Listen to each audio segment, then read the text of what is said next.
Fala pessoal, tudo bem? Sejam muito bem-vindos a mais um First Call. Um ótimo dia para todo mundo, pessoal. Vocês já sabem, toda segunda-feira, 7h30 da manhã, a gente tem o nosso First Call aqui. E na sexta-feira, 7h30 da noite, a gente tem o nosso Last Call. Você pode nos ouvir pelo Spotify ou pode nos assistir pelo YouTube, Instagram, Facebook. Nós estamos presentes em todas as redes sociais, tá bom, pessoal? Vamos lá. Nesse First Call eu sempre trago para vocês a informação de tudo aquilo que a gente provavelmente terá na semana, principais indicadores, principais notícias, né? Lembrando que eu comento todos os dias sobre isso lá nos nossos grupos de Morning Call no WhatsApp, tá bom? Então se não faz parte, o link tá na descrição aqui. Pessoal, é o seguinte, tá? A gente começa a semana, na verdade começou ontem, né? Com o PIB lá do Japão, tá? Então o PIB mensal do primeiro trimestre, uma queda de 0,5%, como já era esperado. E no PIB anual, caindo 1,8%, negativo em 1,8%, melhor do que o projetado, tá? O projetado era uma queda de 2%, então não ficou tão ruim assim. E no PIB trimestral, já era esperado uma queda de 0,5%, tá? Então, tá relativamente dentro do projetado ali. Hoje nós temos feriado na China e em Hong Kong, tá? Então, não teremos movimentos nesses mercados. E a semana ela começa relativamente fraca, né, de parte de indicadores. Então hoje é um dia que a gente terá pouquíssimos indicadores. Que eu vejo de importante aqui somente o Boletim Focus, não vejo outros indicadores relevantes, né? O Boletim Focus que provavelmente trará uma alta de dólar, uma projeção de alta de dólar, né? E eu tô na dúvida aqui se ele vai trazer alta de inflação ou não, tá? Até porque a gente tem IPCA essa semana ainda, mas a gente vai chegar lá, tá bom?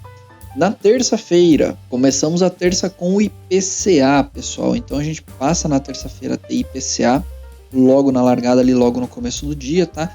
Lembrando que o IPCA é o principal índice que mede a inflação brasileira. Então ele é super importante e o mercado acompanha ele muito, muito próximo, né? Então é o principal indicador para a gente saber para onde vai a nossa taxa Selic. Ao final da terça-feira, já no finalzinho da noite, ali por volta das 10h30 da noite, a gente tem divulgação do IPC e do IPP chinês, tá bom? Então são os dois indicadores.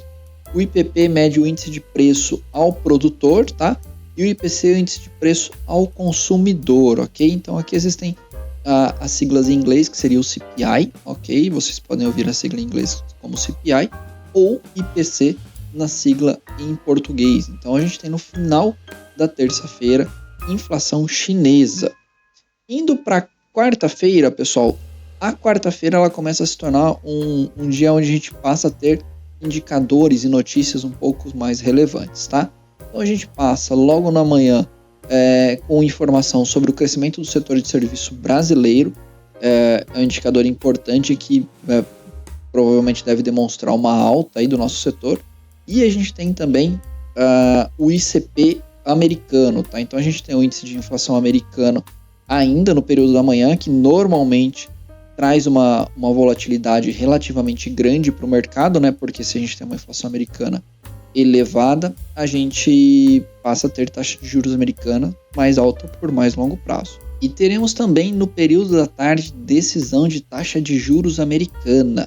Esse aqui é o principal indicador da semana, ok? Apesar do Fed já ter meio que deixado claro que vai manter a taxa de juros na casa de 5,5 ali, 96% do mercado espera que ela seja mantida, tá?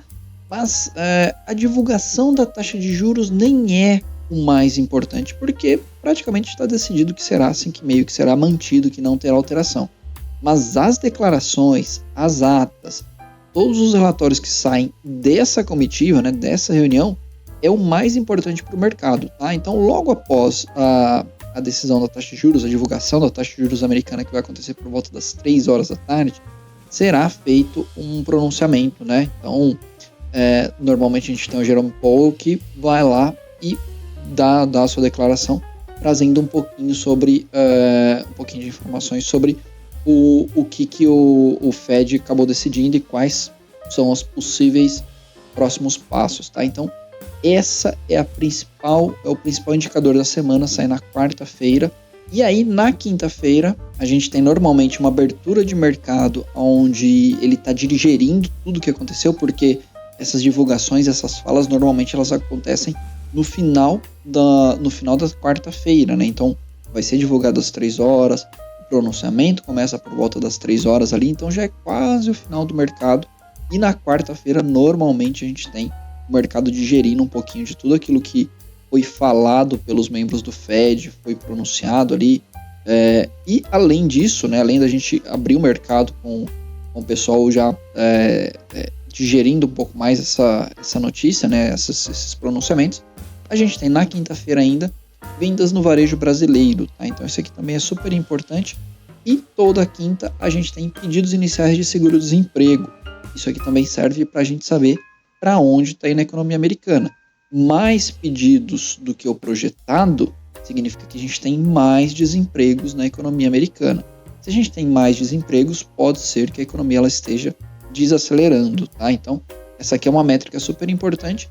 E a gente tem também o IPP, que é o Índice de Preço ao Produtor americano, ou vocês podem ouvir a sigla em inglês, que é o PPI. Chegando na sexta-feira, para encerrar a semana, a gente começa a sexta-feira com a decisão da taxa de juros lá do Japão, deve ser mantida em 0,10, tá? Então essa é a projeção. A comitiva do Japão já falou que provavelmente não vai ter alteração, tá?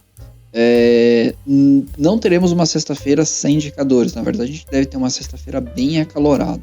A gente começa com o IBCBR, que é um dos principais indicadores que antecipam ali o possível PIB, possível crescimento do mercado brasileiro, então ele é super importante. E temos também um relatório que ele será divulgado por volta do meio-dia, tá? Que é o relatório de política monetária do Fed, mas ele não deve trazer volatilidade nos primeiros minutos ali, até porque o pessoal precisa analisar, digerir, entender, para depois trazer volatilidade. Mas sim, ele deve trazer volatilidade para a moeda na própria sexta-feira, tá? Acredito eu que logo após o almoço ali, então por volta da 1, 2 horas da tarde, a gente deve ter um mercado oscilando um pouco mais, tá?